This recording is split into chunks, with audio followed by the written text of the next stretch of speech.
I'm Kevan Atteberry. Thanks for coming to my studio. This is where I do my more traditional mediums, work in traditional mediums, which I don't do as much as I used to. But I'll come in here and I draw at this table. I have a table behind you where I paint. Obviously, the place is kind of a mess.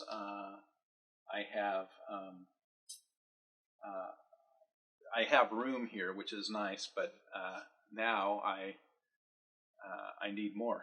I mean, I need less because I need more for my digital studio, which we'll get to in a minute. Again, this is where I draw. I got my pencils, way too many pencils. I should probably get rid of some of them. I got my little watercolors here. For bigger pieces, I'll work over there. Again, I don't do as much traditionally as I used to. More often than not, it's stuff like this, where I'm just painting backgrounds, which I will scan in and work with digital images. And then these are kind of fun to make too. So I also, this is where I organize my books. I use for different, again, more backgrounds, but it's just, these become really important tools for me in creating digital illustration. I use this piece alone. I've used scores of times for to make textures for my illustrations and whatnot. Some of them are very small. Some of them are big. It's interesting. It's interesting to me, anyways. Here, these are books that are in process that I'm working on.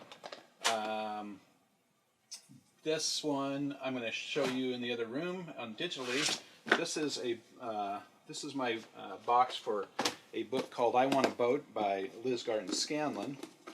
And the interesting thing about this is my editor really wanted me to paint this traditionally, and I told my editor, I go, you know what, I'm not a painter anymore. I don't really use paints. I mean, I use them to make backgrounds and things like that, but he wanted me to paint the book, and so I've got samples in here where I've tried painting. I may have thrown a lot of them out. My original thumbnails from the manuscript, my first dummy. Let's see if I can pull some of these out. This is how I work back here. This is what I use this room for. I use this big room to make little drawings like this. And then, eventually we've decided that I'm not going to paint this traditionally, that I'm using another technique that they like, which is good. And I'll show you that in the next room. Another one, let's see, what else do I have here? Oh, let me show, this is Ignatius, which one I've been working on for years, and so many sketches in there. This one's called Dear Beasts 2. And this is the second book in a series by Dory Hillstead Butler that I'm fortunate enough to be illustrating. This is where I keep all my original sketches. Can you guys see this? I don't know if you can see it or not. And my dummies and all the stuff that didn't work as well. But I don't throw anything out. I keep every iteration of every illustration, because sometimes I get it right the first time, and that's always kind of amazing. So I have the original manuscript in here, all marked up, where the illustrations go, what I think should be illustrated. This is for a early chapter book. I forget what they're called. And which is a little different than a picture book, which I'm more accustomed to doing. Anyways, these are full of books in progress.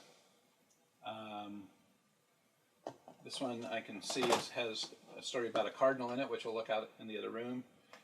This is The Night You Were Born, or Half Moon. This one's about a spectacular pair. This one's about a bird that is a book thief. And I got finished images, or finished bins over there of books that are done. Thinking I'm going to draw her a picture of a cardinal, and I had, I was using her kind of as the main character too. And so I did this sketch, and then I thought, oh, this is really nice, and I'm going to take it a little bit further. And I moved totally to digital, and I created this character here, and the cardinal, and I just absolutely fell in love with it. I thought, man, these are really great. There's got to be a story to them. I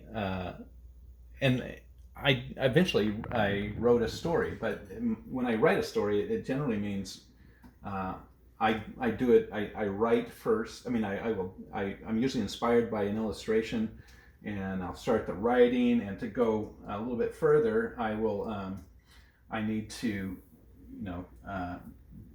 draw the character quite a bit to learn who she is and who the cardinal is too. Here's some examples. This is as I wrote the story, it started evolving, and I introduced a fox, and then I said, no, it's not a fox, it's a fox pup. And then so it's, how do I draw this fox pup? And I drew it, and I was pretty happy with it. But now I've introduced a new character. What does that do to the story?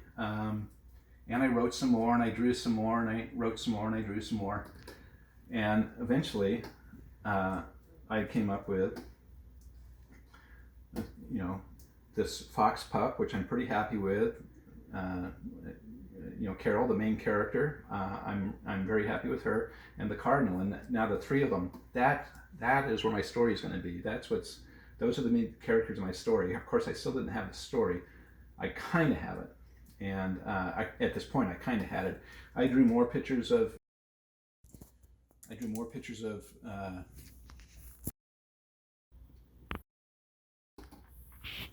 the characters. I worked on,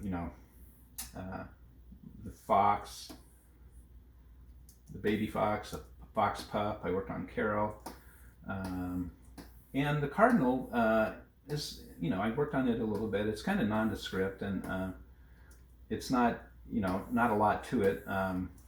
It's a cardinal basically. So, but and it doesn't show a lot of emotion or anything like that. Not like Carol and the fox pup do. So eventually, drawing pictures and writing and drawing pictures, eventually back and forth, I developed a story, and I think I'm about 93% there now. I have one little hiccup that I'm trying to get over, and then I think I'm ready to send it to my agent.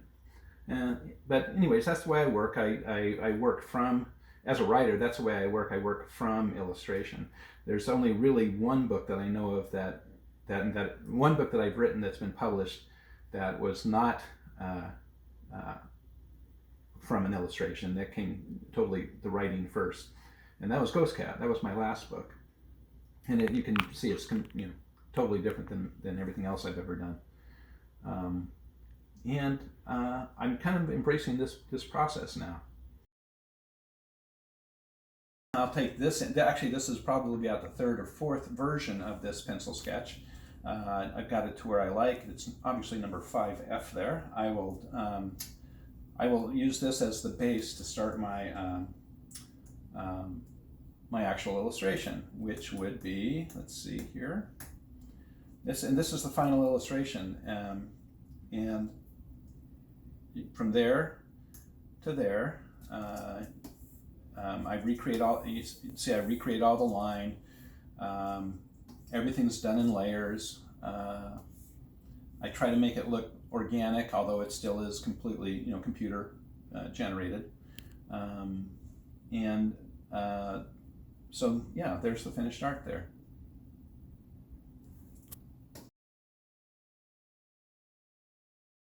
And I use this as an exercise for my imagination and for my digital skills. I take old photos like this. I get bunches of them. I have negatives, and I use those. And I'll take this photo and I'll add monsters to it. So let me just zoom in a little bit, and maybe you can see this. But my original photo here with a kid, it needed a monster. So what the heck? I did this. Is there a story there? Of course there is. Do I know it? Nope. Daughter. I got to put her in there.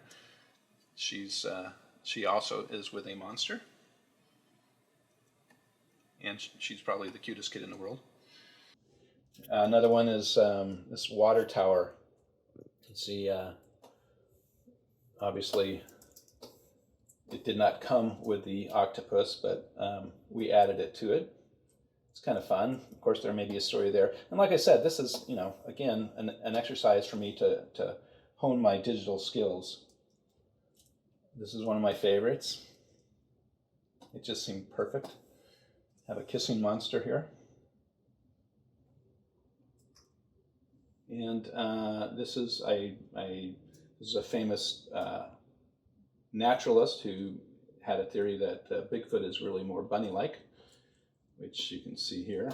It is indeed. But this is what I do. I take things like this. I take images and create story that way.